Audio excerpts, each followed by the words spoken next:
take it somewhere. This is a tough. This is a Our audio system.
Open this meeting up.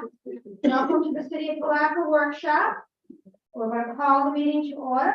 Invocation is Pastor Mulberry from Lynn. Okay, Zoom in. Pastor Mulberry, please.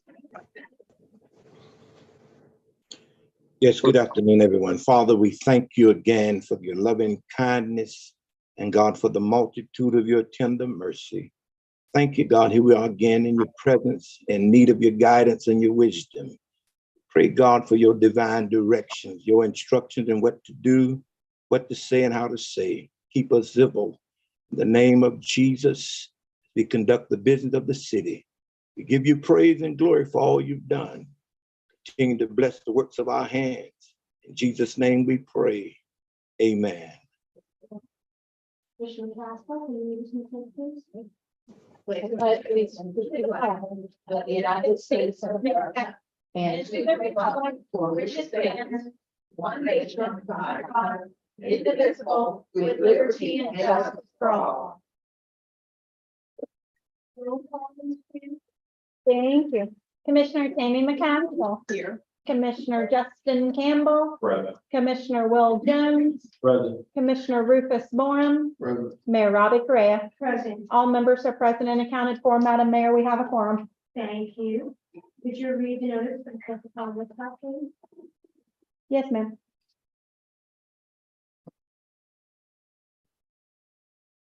The commissioners, Tammy McCaskill, Will Jones, Rufus Borum, and Justin Campbell. You're hereby notified the special called workshop to the Palatka City Commissioner called to be held at City Hall, 201 North Second Street, Palatka, Florida, 32177. I will skip yesterday's workshop. July 21, 2023 at 2:30, August 17, 2023 at 3:30, August 18, 2023 at 3:30. Please govern yourselves accordingly. Signed, Robert M. Correa, Mayor. Thank you. We're going to open the floor to public comments. Limit 3 minutes, please, and fill the yellow card out. Opening the floor to public comments. Is there anybody here for public comments? Seeing none, close public comments. And we're going to move right along to the agenda items. Charter review presentation. Welcome, Ms. Tiffin. Thank you.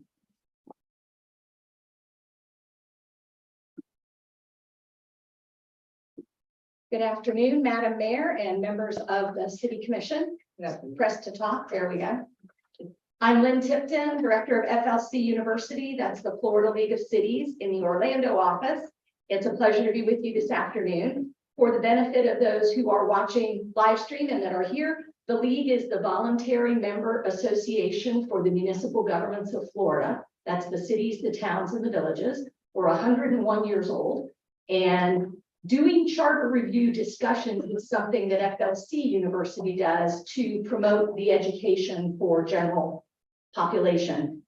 Many folks either moving to Florida or growing up in Florida don't get a civics class that includes the municipal level. And so we do like to come and help a city as they discuss or to talk with the charter review committee once it's been appointed about what a city charter is, what it does, and how the review should go.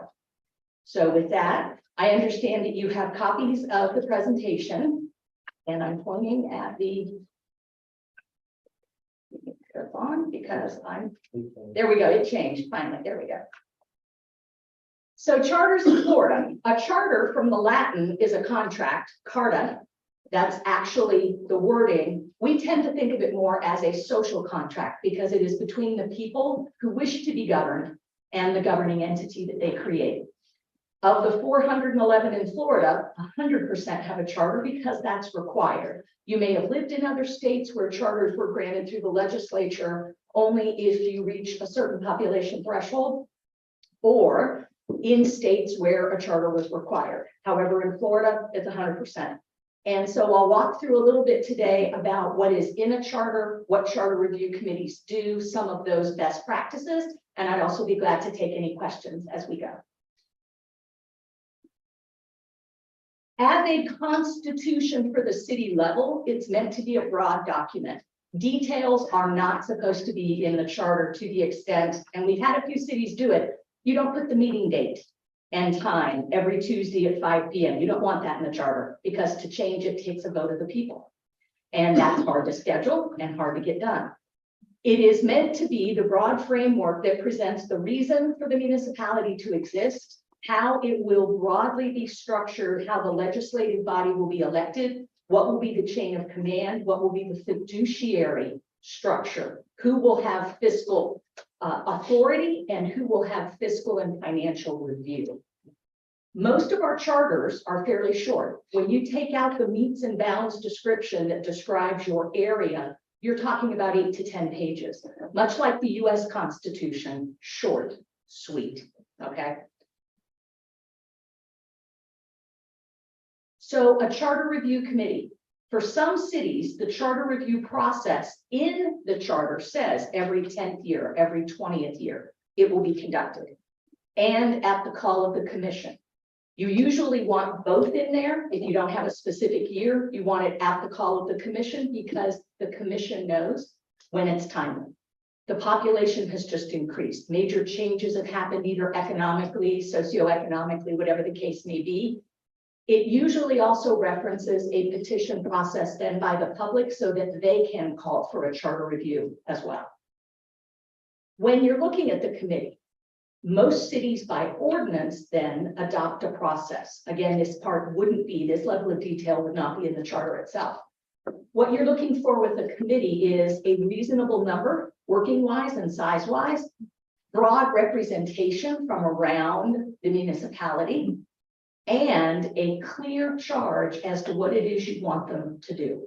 Because all committees need a who, what, when, where, why.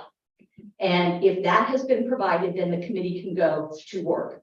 Some charter review committees are specifically brought into existence for one issue because something's come up either in state law or for the city that needs an immediate address. That's a limited charter review. All you're doing is Article 2, right? You're not doing the rest of it. Other cities during certain periods of time do a full charter review, soup to nuts, A to Z, page 1 to page 10, however it may go. It's important that you, the commission, make sure that your charter review committee understands what its scope is and what's its timetable. Many cities plan this around an election date and you back into it. So we have so many months ahead of the next election where this revised charter could be put on the ballot for the voters to consider. That means deadline here, deadline here, deadline here. What's the time warp then for the committee? Too little time and a committee gets stressed out. We can't meet the deadline. It's too much on our plate.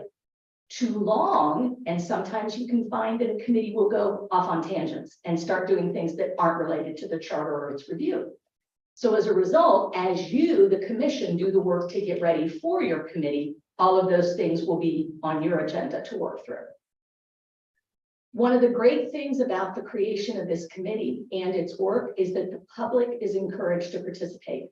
Obviously, it's Florida. All of our meetings are publicly noticed, and the public given the chance to comment. I can comment on states where it's a little more behind closed doors and only once or twice does the public get to weigh in. But this is a great chance for citizens to participate. And many cities will set a page up on the website just for the charter review committee, its minutes, recordings of the meetings if there have been any, etc., so that the public that couldn't attend can fully engage in the process even from a distance. These are the common elements in a charter, kind of a table of contents, if you will. And again, we're not looking for huge amounts of detail within each element. You're looking for broad definitions, scope, and authority in particular, or the source of power within each of these sections. Then by ordinance and the city's internal operating procedures and policies, you'll get to the detail for the day-to-day operation of the city. One of the things that really gets talked about a lot by charter review committees is how big should a city council or commission be? In Florida, our smallest one is 3. And that's pretty much really little cities where there isn't a big pool of candidates in order to do a larger city council. We often use the example of Marineland, whose population has been as small as 6 and is currently 12. And they have a 3-member council because that works for them, right? You don't want the entire city population on the city council, right? On the other hand, Jacksonville, which, as you know, being a neighbor is amazingly unique, being both a city and a county, it's got 19. Yeah. So what's the happy spot, right? For most of our Florida cities, they will tell you 5 because that's either where they've been or how they were created or where they started. You get 6s, which is 5 plus a non-voting mayor. And then we've got 7s. And so we don't have very many of the 3s, and 5 is our most common statistically. How are they then elected? And what is the length of the term? We get quite a bit of variety. We survey our cities every year. Talking first about the length, there are folks that think 4 is perfect because it gets you past the 3-year financial hurdle. The year you're auditing, the year you're in, and the year for which you're planning. That 3-year hurdle makes a 2-year term tough because you're running before you've finished your fiscal commitment. Folks that think that 4 is too many, if they want even election cycles, they jump to 2, which is basically once you're elected, you're always running. We have the compromise in a number of Florida cities of 3, which does mean off-year elections that the city has to pay for, but there are cities in Florida that think that 3 is the perfect compromise between 2 and 4. But in Florida, 2 and 4 are more common than 3. And how you are elected, does everybody run at large? Or do you have single member districts where only the people within a district can vote on that candidate? Or mix, the other option is you live within prescribed boundaries, usually referred to as a seat, and then you run at large. In that setup, some cities have even combined elements of both, single member district plus at-large seats, for example. And so we've got a wide variety across Florida. There are also 3 ways to elect the mayor. The mayor can rotate among the commissioners, with each person taking a year within their cycle. You can elect from within the council, which means the entire commission, in your case, is elected, and then each year from the 5 of you, you would elect a mayor. The other is for the mayor to run in a seat designated mayor and serve the full time of that term as mayor. So lots of considerations within just the legislative branch. This is where charter review committees can ask questions like, is the size of the commission reflective of our population? Are our districts or seats properly done? Is it time to take a look at any of that? Or if we're doing at-large elections, is it time to consider something else? And all of these would be questions that a typical charter review committee might undertake. The forms of government is important because a charter should indicate the chain of command. We have cities in Florida that are not within this list. They're hybrids, and that's wonderful for them. It just means that when we're counting, we can't put them in a category. And to a political scientist, it's frustrating because you want to put them in a category, but we've got, I'd say, probably anywhere from 5 to 8 that don't fit. The rest are broken out as you see. What we refer to as mayor council is the system that came over from Great Britain in the late 1500s, early 1600s for the US in the colonial time period. The reference to weak and strong have nothing to do with the mayor's personality. It has to do with what the charter says the mayor's powers are. In these forms, there is no manager position, and particularly in council weak mayor for Florida, this is only found in cities of 15,000 population and less. And all of the directors then for the various departments report right to the commission or council and take their direction that way. It's tough for a part-time council or commission to run departments. And so that can be where there is frustration either among the staff or among the public related to service delivery. And usually what then leads to someone saying, we need an administrative position that is full-time for the city. The bulk of the cities in Florida, just about 2/3, are council manager or commission manager, as Palatka is. It is not only the most prevalent in Florida, it is the most prevalent in the US, largely due to the complexity of government. And again, as I said, the need for someone to be a full-time administrator and to implement the wishes of the council and the commission. I will pause here because I usually get questions about the forms. Yes, sir. I had a question. Could you give an example of the hybrid? You said it's about 8. I'm just interested in kind of hearing. So Palatka is not a hybrid, but let me tell you, Apalachicola is. Part of their charter is written as council manager, but it also has some elements from council strong mayor and a few from the commission, which I haven't addressed yet. It's a little bit of a mix of all of those. And so I've never been able to put Apalachicola in a category. And when you talk with them, they'll say, our charter works for us. It doesn't need to work for anybody else. And I'm like, yeah, but I want to put you in a category, right? And I can't. So they're a little bit of all of those. The commission form is down to just 2 cities in Florida. It reflects a style that you would be the commissioner of Parks and Rec, commissioner of police, commissioner of fire, commissioner. So you're full-time over that department. You're part-time for the legislative role. However, in many cities where no pay is given, it became very hard to run a department and be a legislator. That form of government largely had gone away by about 1970, and we just have 2 cities in Florida that by ordinance are not running by it, but it's still in their charter. Would one of those be like Fort Myers? No, Fort Myers actually is a commission manager form of government. I think department, I first question. They have liaison roles where they serve as a liaison to that department, but they are not, by charter, the one that hires and fires everybody in that department. So the example, if you're looking for it, South Pasadena over in Pinellas County still has the commission form by charter, but by ordinance, they've added a manager and the manager is running the city on a day-to-day basis. So their argument was, I'm part-time, how can I run the water department Right. full-time, right? That was the hard part. So, other questions on the forms?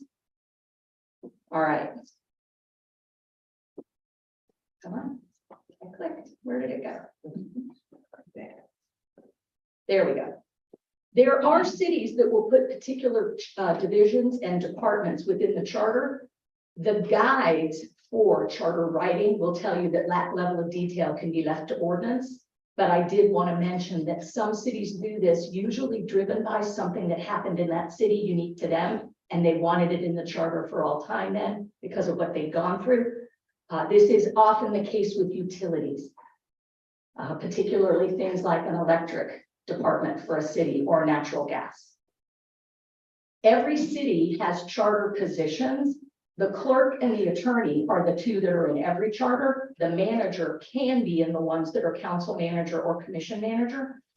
The clerk is usually referred to as records officer and clerk or municipal clerk. And then the attorney, whether in-house and an employee or through a contract, they are referenced because the positions are that important to the overall and day-to-day governance of the city. I think I'm lost, Lynn, I'm sorry. Mhm. No, that's what. Okay. No, go ahead. Let's go back to the city seeking to establish a department by including it in the charter, and you said some examples can include utilities. Let's kind of dig a little, give me some examples. So Gainesville is an electric city and they reference the electric utility in their charter. Other cities that are electric cities don't reference the electric department in their charter, but they're still electric cities. Sometimes it's based on how they got there to acquire that utility, and it was so important to them that they wanted it put into the charter. Others, they leave it, especially in a council manager form of government where the manager helps the city design the structure. You don't usually see departments referenced. There will be a fill in the blank, a fill in the blank, a fill in the blank department, right? Other cities, as they evolved over time from whatever form they were, the departments might have been listed. And then when they got to the next review, they're like, well, we don't have that department anymore. And we merged those two departments. So then they changed the charter accordingly. Part of the argument is if it's in the charter and it takes a vote of the people to change it, that's better than an ordinance which only takes 2 public hearings to change it.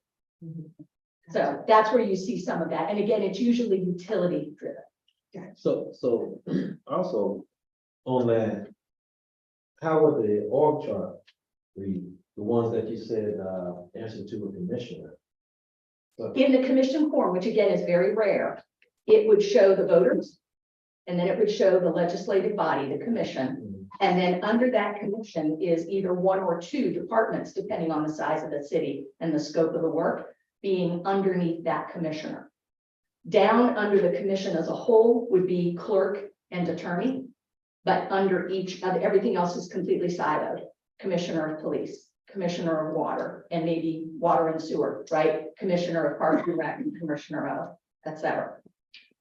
Gotcha. That came out of, by the way, the terrible hurricane that hit in Texas, not Brownsville.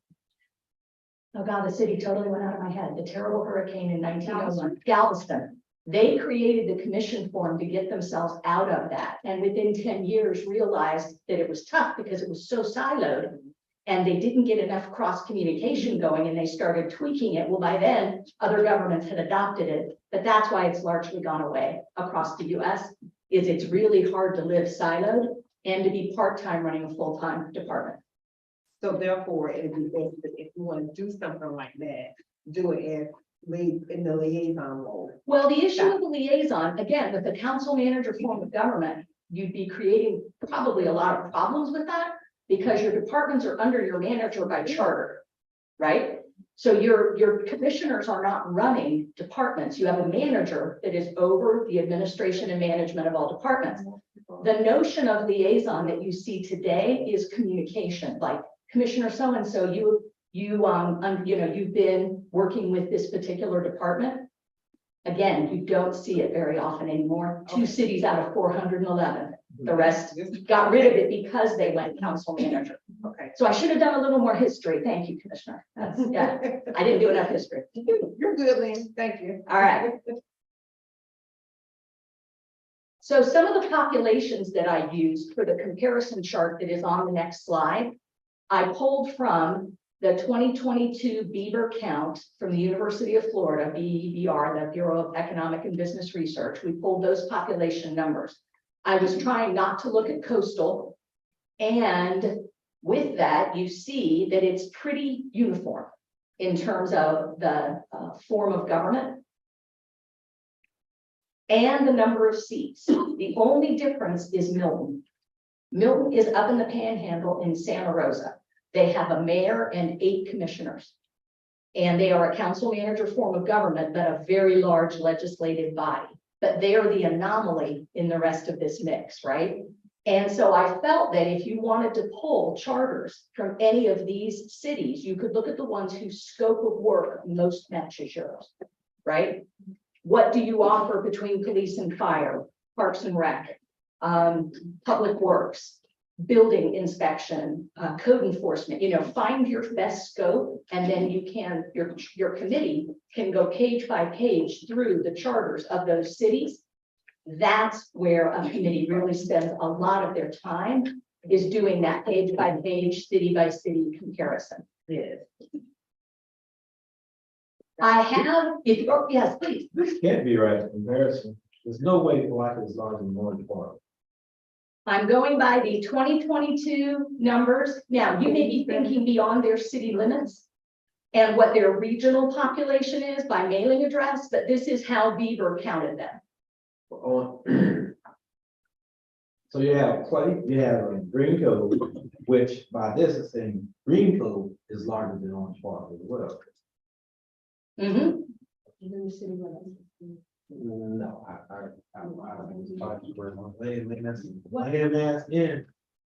let's see. Mailing address is often very different than a city's limits, and that's part of the. Yeah, This And stuff, Melrose. It says, I can't believe that. yeah, it says, I just. So we're a little larger than Orange Park, city limits. Okay, go.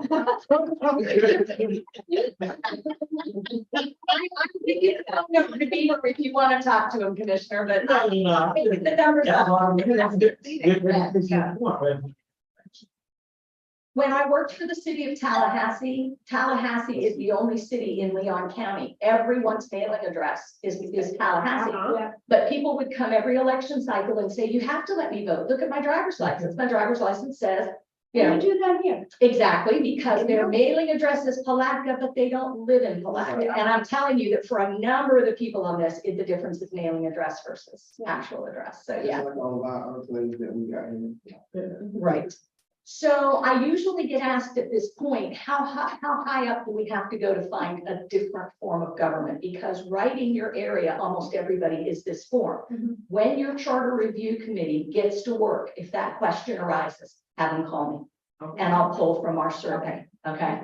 But for your purposes, if you want to look 5 bigger and 5 smaller, it's very homogeneous. And that's usually indicative of what the city is doing and the services that they're delivering. And so you see that.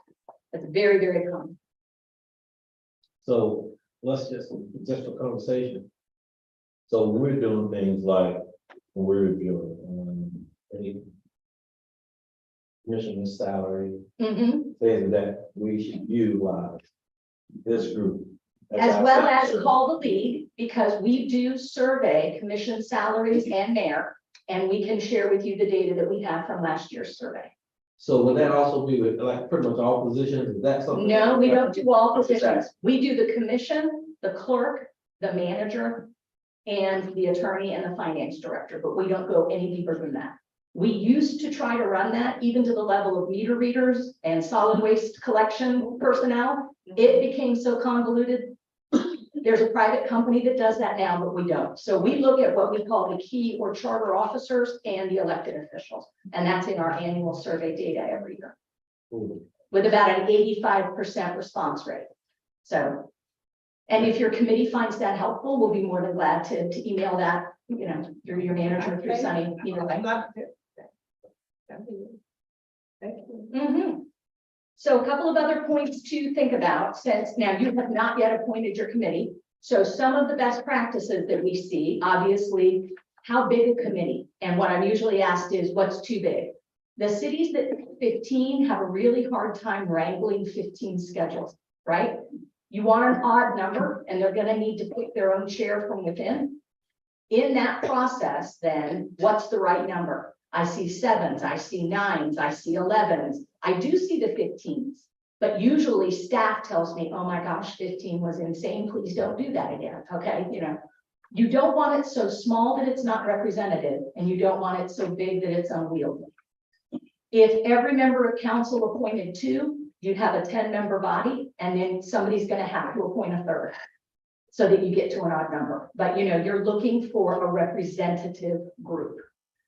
Geography is important as well. If everybody is at large and centered in one area, then you want to make sure you cover other parts. However, if you're single member district, whomever everybody appoints, you usually get broad representation that way. In a digital age, because I started at the league before computers, it is much easier to get the word out on what a charter review committee is doing and what their work has been, because you can give them a page on your website. In the old days, this used to get posted at the library, and someone would go talk to Kiwanis and Rotary and Elks and do that for the outreach. But nowadays, in a digital age, I think the website is a huge help. If there is going to end up being a referenda, consider creating an FAQ, the frequently asked questions. And it starts with, what is a charter? Why am I voting on it, right? And then from there, you know, Article 1, here's the old language, here's the new language, here's what the committee discussed. And you just go section by section. That FAQ can be a huge educational tool for everybody. Many communities partner with their civic organizations when they're getting ready to hold their workshops, so that the League of Women Voters and your other various groups are involved and are attending and get to understand and know what the charter work is.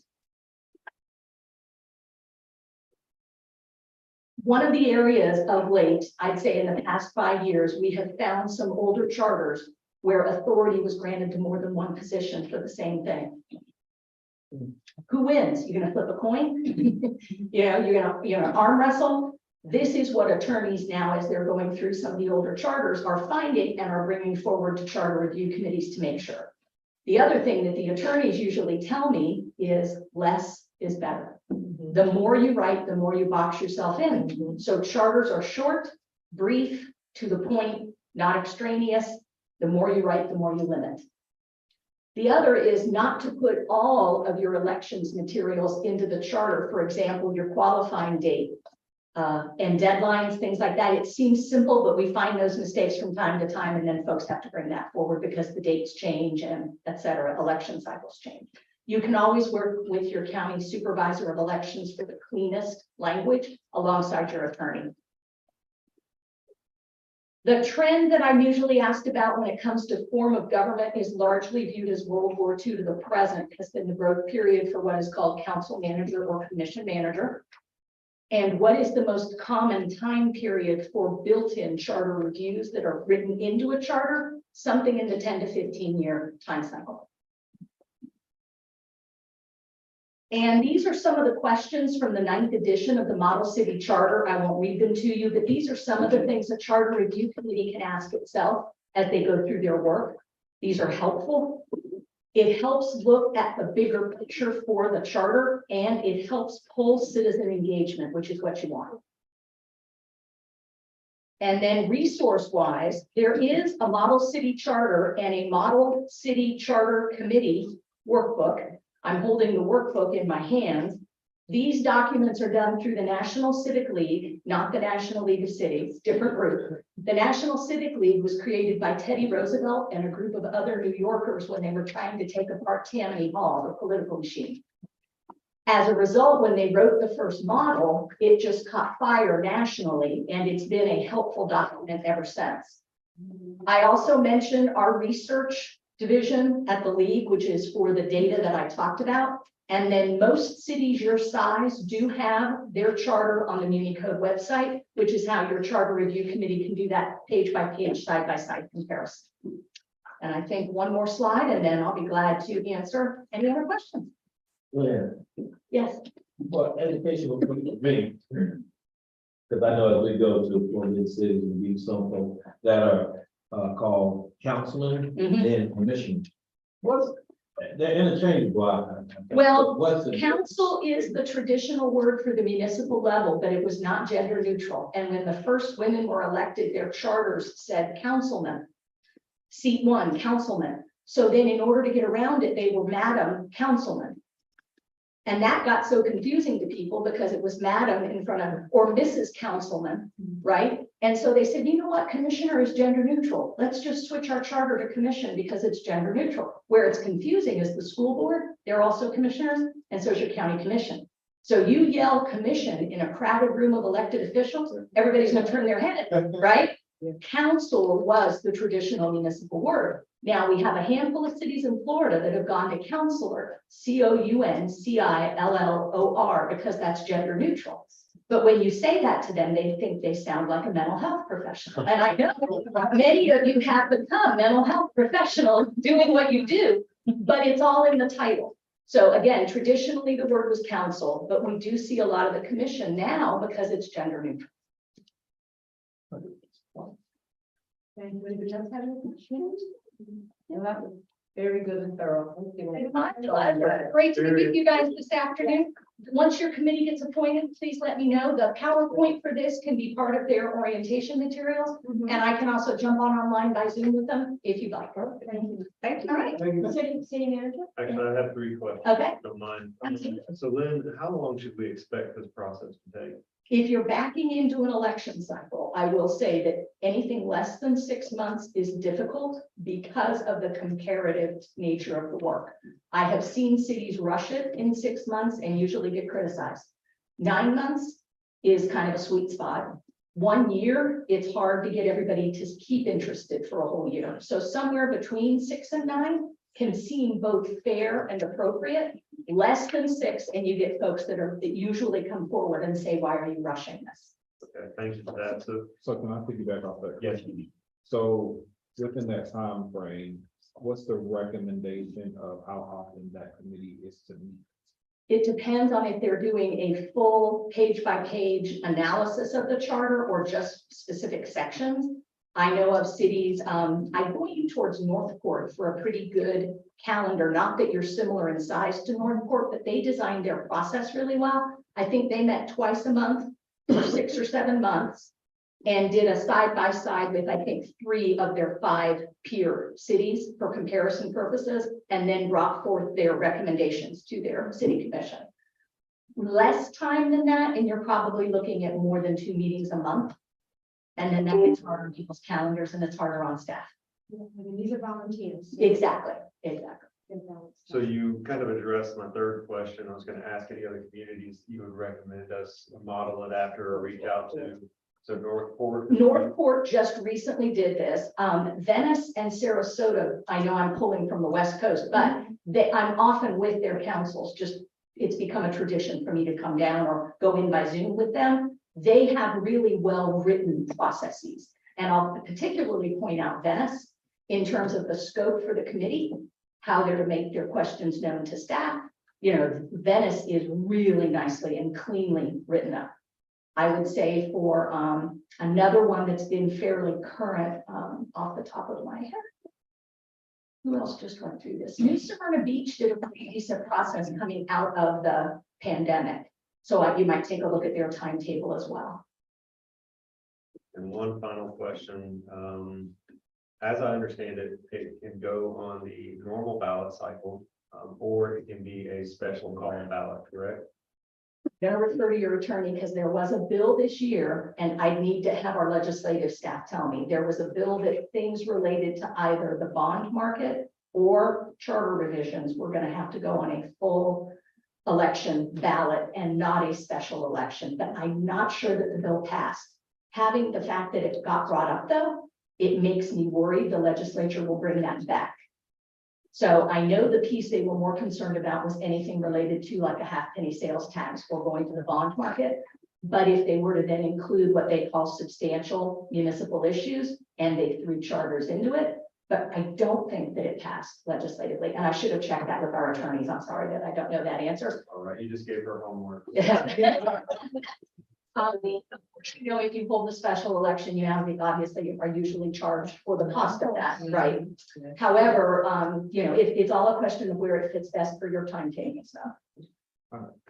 Yes, sir. This may be, I'm not gonna pose a silly question, especially. Exactly. something like this.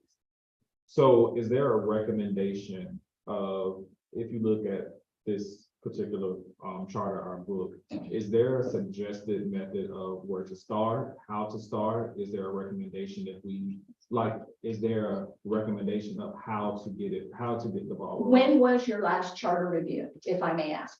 I can't. Ms. Brown, do you know Ms. Brown, last charter review? I don't know. Anybody know? I've been in the league 32 years. Have you guys done one in 32 years? I don't remember doing one. Okay, so the reason that I ask that is many cities that have more of a built-in process, they end up only looking at the things that could be outdated. In order to do one, if it's been more than 30 years, you're probably looking at the entire document. And if you look at that peer chart and pick one or two of the cities for a page by page, you start at Article 1 and you work through as a committee until you get to the end. You, the commission, in your scope, if you do this by resolution or if you do this as a letter to the Charter Review Committee, it's your choice. You can specify what you really want them focused on. Do you want them focused on the legislative body, on policies and procedures for the administrative flow of the city? Remember, the detail isn't in the charter, but the structure, right? Is it fiscally related? Is it financially related? If it is all of those things, then you are giving the committee the big purview, right? But it's your choice. So let me ask you this question. Have you had any committees that you may know of that within the committee, it was broken down by sections? Where, for instance, you had someone focused on the governmental body, or you had someone, a group of people that were focused on just different components that comes within the charter, or is it just as a whole? The issue with for my latest experiences, these have been 7 to 9 person committees, which are too small to really break into working groups. So they were working on the document together. On a 15-member committee, you probably could break them into sections, but for them to come back together again to review one another's work is going to add on to the number of meetings as well. Gotcha. That's why it's not a yes, no. You really have to kind of think through the process. Since it's been so long, since there's been a charter review, pretty close by to you is Palatka, correct? Is Palatka? You know, they're doing their first charter review since they incorporated. Okay. Now, I This last year. have one more question. Not the same form of government with you, but they will tell you what the scope and the time took because they literally are starting. Their charter was so old it didn't reference home rule. It references going to the legislature to get permission to do everything because they are under Dillon's rule at the time that they were incorporated. So very, very different world for them. And the only reason I mentioned Palatka is that it was a full charter review because one had not been done. They believe it's 75 years. Wow. So My last question for right now is, being that, I guess we're one of the, is it a benefit for us being through the league to have a liaison that will be able to work closely with that body? Being that none of us have gone through this, I think it would kind of be hard for us to kind of give direction when you all are going to be the body that's going to receive its recommendations. So it's hard for you to work with the committee and not look like you're guiding the committee. Exactly. So in stepping back from that, staff has the bigger role, both research wise and to bounce questions off of. The issue for the league is that our bylaws state we cannot direct the actions of the city.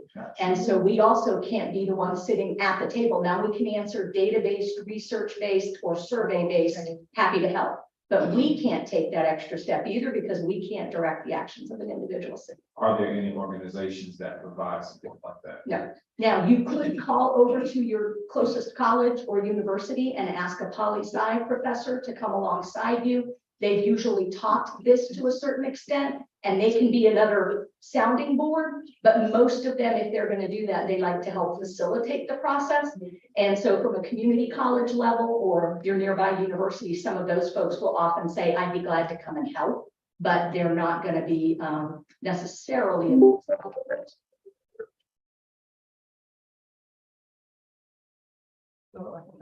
Any other questions?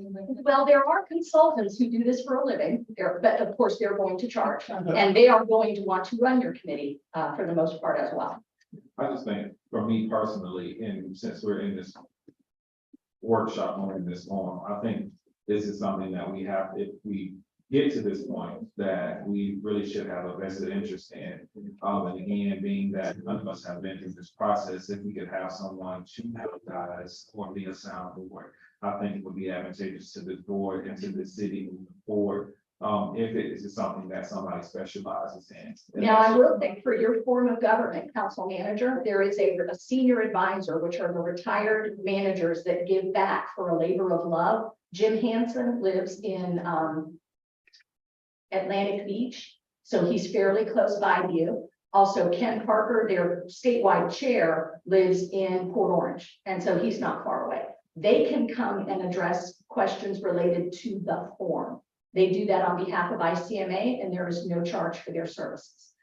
But they cannot come alongside for the other part of the scope, but that is a good consultant if you, and a free consultant if you get to the question on forms of government. But when your committee is appointed, if you're concerned and there's anybody that I can help point you towards, that's one of the things that I do with the league, and I'd be happy to help. And I think it'd be very helpful for us to think, well, like I had gone through their charter review to get them, to speak with them, to reach out to them and see, you know, what resources that they used. And I think they went about 9 months and were backed into their process based on that. We have some other examples as well, like they said, Northport, Yes. Sarasota, for sure. Greensboro, and all of those, so we got a lot of resources. And 2 years ago, Gainesville went through a charter review. Now, I know they were a lot bigger. Again, you're not looking at the scope, but in terms of the charge that was given to the committee and the related documentation, it's always helpful to, you know, just jump online and, you know, nobody wants to reinvent the wheel. Right, absolutely. All right. Thank you so much. It's my pleasure. You all have a great weekend. Good luck with your process. Thank you for including the Florida League of Cities, and I hope I see you at the convention or conference in 2 weeks. Thank you so much. All of them. I think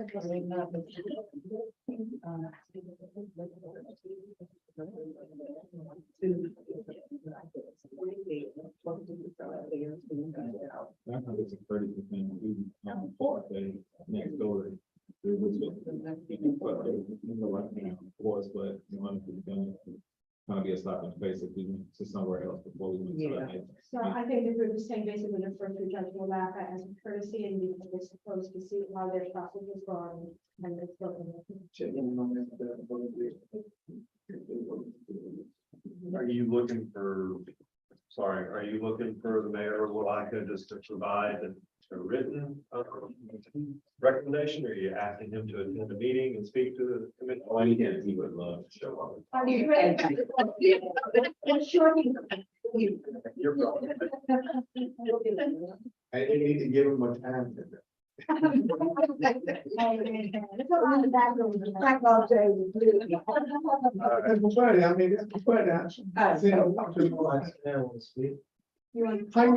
This is honorable. Hey, somebody got to do that. I can't see you right. Okay, we have somebody here for public comment. Please give your name and address for the record. Mary Lawson Brown, 107 South 9th Street, Palatka. I just want to say, if y'all are gonna look at a city, don't look at a smaller city. Look at a city either your size or bigger, because you want to advance. In the past, we have passed stuff on to help Palatka. I think we so far ahead of Palatka with all the stuff we have going for us and what we have to do. I'm not trying to badmouth them, Yes. but I think that you want to move forward and be at the top of the crest instead of trying to get there. And I think that if you all got a lot of great minds up there, put them together. The other thing is, we at one time decided to get a downtown committee to help us plan what we needed to do for downtown. And when you make those selections, be kind of very careful that you get people with an open mind and that have respect for you, because the person they chose to be their chairperson and spokesman got up there and told us commissioners how dumb and stupid we were. So that committee lasted a year. But you know, be very wise, and you've got a lot of people who want to see progress here and will go out of their way to do it. And I think that if you all know somebody, just get there. If you have to even talk to folks, interview them, and find somebody who really wants to do it. When I did the riverboat, I came to the commission and asked them for us to do it, and they didn't want to do it. So I went and started that nonprofit, and I had people who came and volunteered to help me get it done. One of them was a retired school person from New York, who had been an administrator. His wife, who was a secretary, a naval engineer, person at Ride Solutions. And we want to get people who have that concept that you all have. Y'all are younger commission now. And you planning for, not me, but for my great grandchildren. And I want to keep them here as long as I've been here, as long as our family's been here. Next year, we have been here 110 years, our family has. So I just want to give those little words of wisdom to you. Because all y'all are my babies, and I appreciate it. So glad to be. What's up, I appreciate it. So, good to see you. Ms. Kitchen?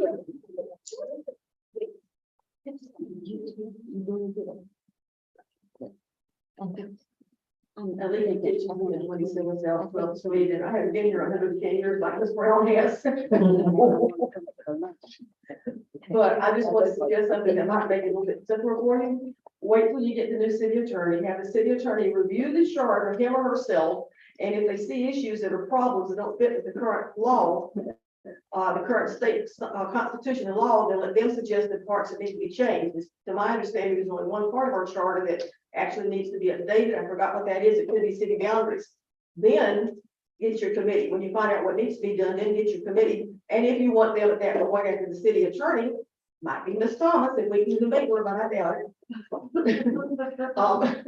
After the city attorney goes over the charter, the new city attorney goes over the charter, and when they see legal issues where it conflicts with the state or law or something, then they can say, you know, well, we see this, this, and that. Then if you still want to go word by word, line by line, piece by piece, inch by inch over the city charter, then appoint your committee. Or even if you don't want to go line by line, then go ahead and appoint your committee and let them review what the city attorney says, and then anything else they might find or concerns that you might have. I think that would be simpler than just having a committee and say, okay, look at the charter, however many pages it is, 90, 100, all the pages, look at everything, and then you tell me what you want. I think it would be simpler to start out that way, just a suggestion. Thank you. Can I tell you one more thing? I just don't sure. You can have the rest of my time. Thank you. I just wanted to say, I went looking for empowerment zone. And I found the enterprise zone, grant back in the 90s. It was a 5-year plan to where we thought we should be in 5 years. The big thing was $44 million, I think, was in that plan. It was during the time of Clinton. And there was a smaller one.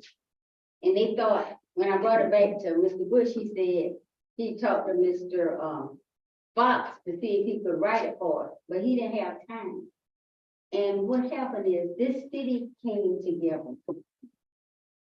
the police and the sheriff's department did all of the stuff that pertained to them. The housing authority person had so much information on housing and stuff he did give. We did something on economic development that a group of us got together to look for where we thought how to bring people in the future. And there are businesses that go in and tell you, if you bring a Target in, they told me if you bring a Navy, the Navy stores in, then Target follows them. It's stores and stuff that follow other stores. And I noticed we're getting more restaurants and stuff. But you might want to look at how to look at a big picture. So you look at all those things and bring all of it together.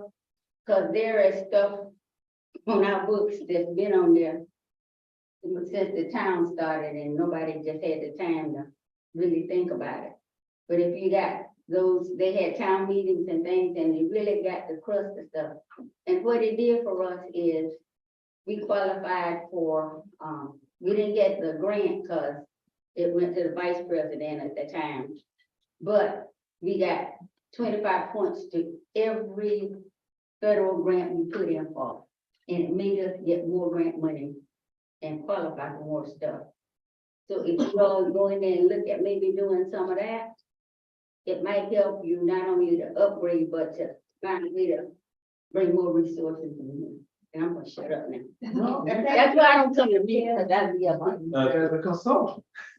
And can I ask Lynn another question about, what about ordinance? Ordinance, Lynn. Yes, sir. Is it like the same process? To review, Change, yeah, to. normally not a committee. That is something that is usually the commission directs staff to do, and it's done segment by segment. A few at a time, if there's a belief that ordinances are out of date, but that's usually not a citizen-driven process. The charter is the citizens' document. The ordinances belong to the commission. So like, there's some outdated ordinances, for example, I think law enforcement, there's some ordinances that someone can go to jail for doing, like spitting on the sidewalk, something like that. It's still on the books. I think it was, I know I saw it before.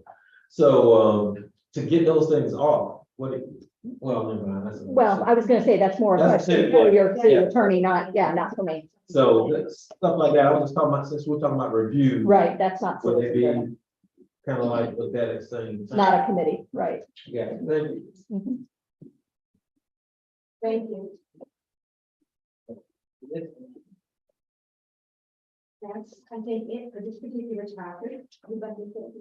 We're going to move on to the second item, which is the FY agenda budget presentation. We want to read the notice and then we can go on. Didn't you? Yes. Okay, so based on yesterday's conversation at this point, I think we're looking for a motion. I would still open it up with public comment. Okay. Sorry. We're going to open it up to public comment in regards to the budget presentation for today. Is there anybody here for public comment on that? Please come up. Yeah. All right.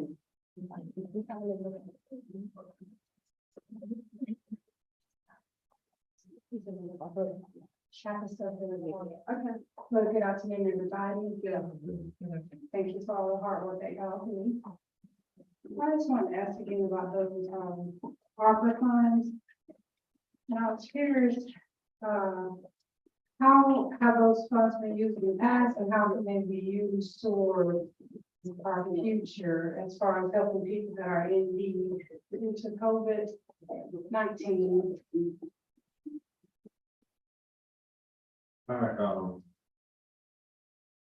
are you finished with the question? Well, I was looking back on this newspaper from March 10th, 2023, Palatka Daily News. And it said here,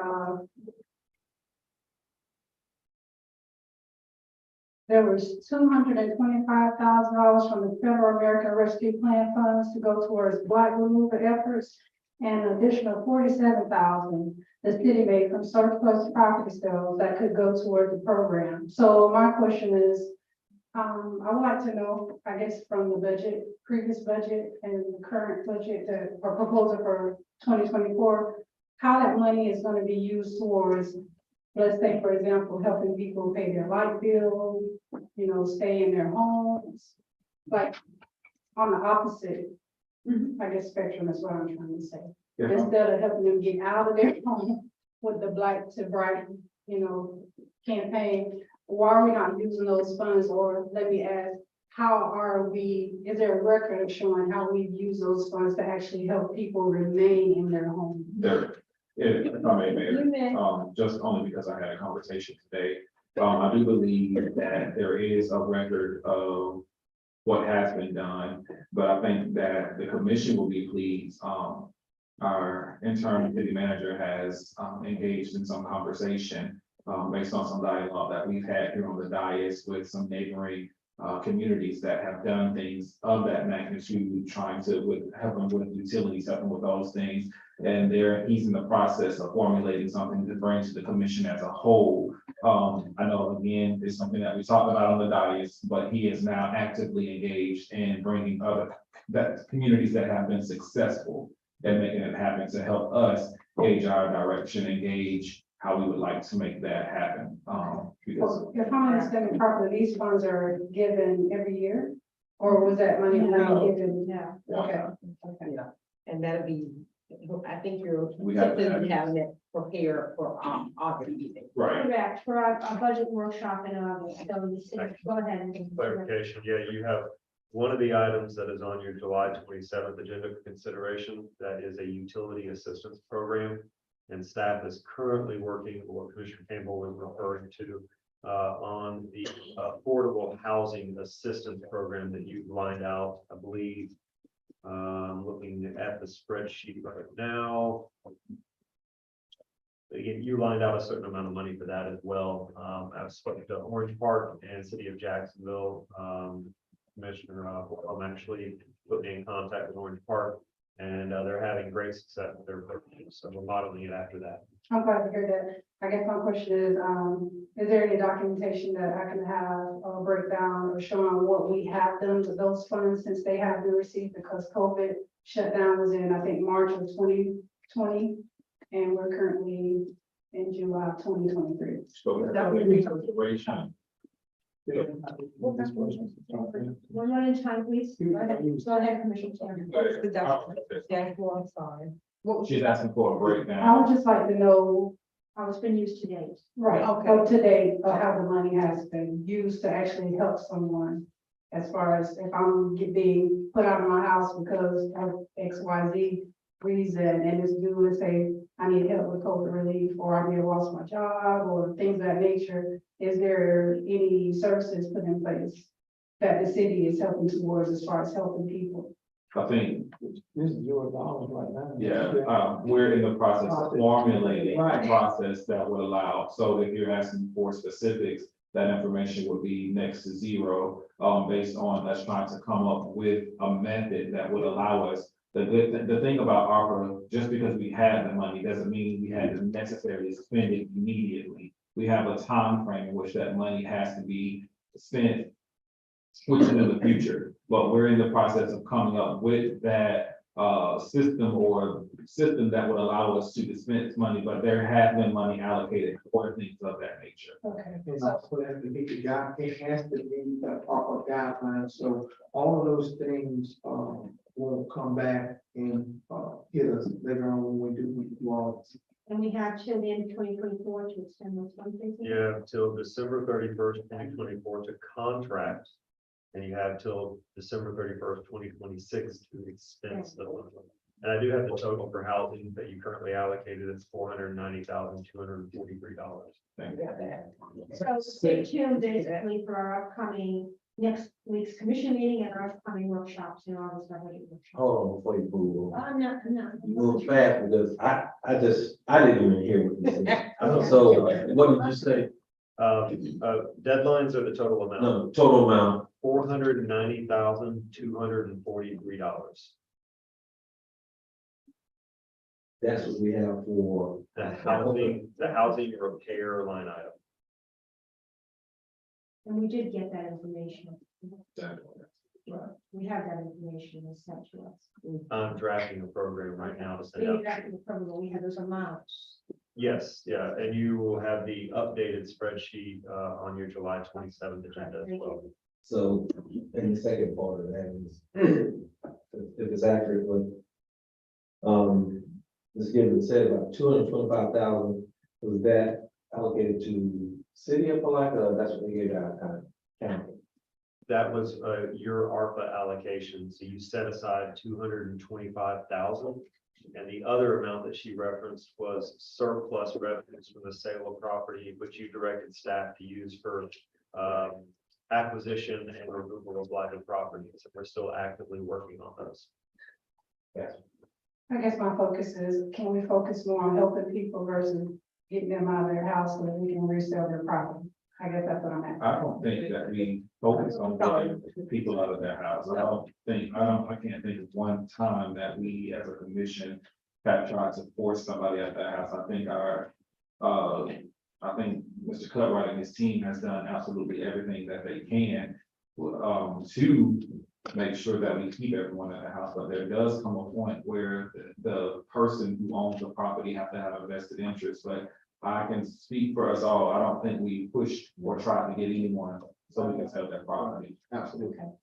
And I'd like to add that it actually says removal of blight, purchase, in all caps, vacant properties. Yeah. On the line item. So these are properties that have been vacant for some time, and there is no indication by whoever owns it, they have any intent of remedying the situation. Okay. I'm glad to hear that, but I have been aware and I have been in tune with some of the meetings as far as the magistrate and the people have to come before the magistrate and they have to go through the formality process. So everybody, of course, doesn't have the means and they don't have the time or the money to do their repairs. So if you look at the end of the matter, some people will eventually probably end up losing their property.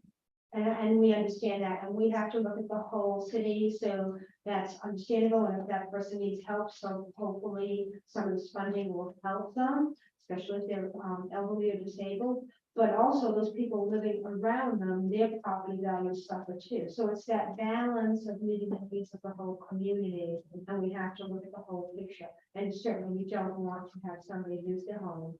That's not our intent. Right. All right, well, thank you. And I also want to point out that there's a lot of homeless people that are around and not just people coming, that don't live here. They're not a part of the county or the city, but there are people that are probably lived here a long time and they may be homeless to the degree of they're living with someone else or maybe in their car and things of that nature. People don't talk about that a whole lot. People are hanging out in different places because they don't have accommodations and we also don't have any homeless shelter. Commissioner Vaughn is a big advocate of love the homeless, and I believe that also is written into our offer plan. It is. So I'm excited. So it sounds like we have some great things that we're all going to be working towards as far as helping the betterment of our city, and that includes every citizen. Correct. It does, and we also hope to work with other organizations and groups and partnerships to also help people homeless for those folks that need homelessness. And it's always every citizen, so just make sure there's never any exclusion. Ever. Thanks for your time. Thank you. Okay, with that said, is there anybody else here for public comment? Closing public comment? I have a motion. Okay, please, thank you. I'll make a motion that we postpone the budget presentation to a time certain to allow staff to get us the proper documentations in order for us to make recommendations. Second. And Sunny, do you have? After speaking with a few of you, I do have a couple of dates in mind. Thank you. Either August 4th or August 7th after 4 o'clock. Anytime after 4 o'clock. Thank you.